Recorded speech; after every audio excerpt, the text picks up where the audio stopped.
నిరీక్షణ prayer house మరియు centre సంఘముల తరపున ప్రభువైన యేసుక్రీస్తు నామములో మీ అందరికీ నా శుభములు.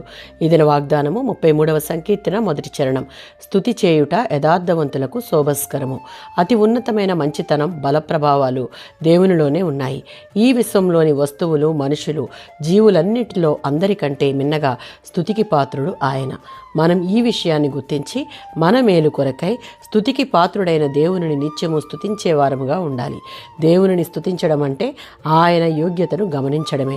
కీర్తనాకారుడు ఈ కీర్తనలో 1 నుండి 3 వచనాలలో దేవునిని స్తుతించాలని పిలుపునిస్తూనే 4 నుండి 22 వచనాలలో దేవునికి స్తుతి చెల్లించుటకు గల కారణాలను వెల్లడిచేస్తున్నాడు. 32వ సంకీర్తన 11వ చరణం.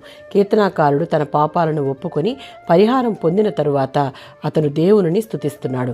ఇతరులందరూ ఆయనను ఇటు రీతిగా స్తుతించాలని పిలుపునిస్తున్నాడు. 30వ సంకీర్తన 11 నుంచి 12 చరణాలలో ఇక్కడ దావీదు దేవునికి హృదయపూర్వకంగానూ దీనంగానూ ప్రార్థిస్తున్నాడు. ఏమని అంటే, అంగలార్పును నాట్యంగా మార్చిన మరియు తాను కట్టుకున్న గోనె పట్టను విడిపించి ఆనంద వస్త్రాన్ని ధరింపజేసినందుకు ఆయన చేసిన ప్రతి చిన్న కార్యమునకు దావీదు చేసే అతి ప్రాముఖ్యమైన పని దేవునిని స్తుతించుట, కృతజ్ఞతాస్తుతులు అర్పించుట. 147వ సంకీర్తన మొదటి చరణం. సృష్టిని, మానవులను సృజించిన దేవుడుగాను తన ప్రజల పట్ల ఆయన చూపే కృపను, దయను బట్టి నిత్యము ఆయనను స్తుతించాలి.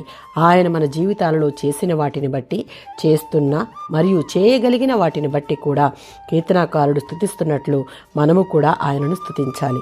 దావీదు వలె యథార్థమైన హృదయం కలిగి ప్రతి పరిస్థితులలో దేవునిని స్తుతించుట, కృతజ్ఞతాస్తుతులు చెల్లించుట మనకు శోభస్కరము. ఎందుకంటే మనము చెల్లించే స్తుతి మన స్థితిని మార్చి సమాధానం ఏర్పాటు చేస్తుంది. ఆమేన్.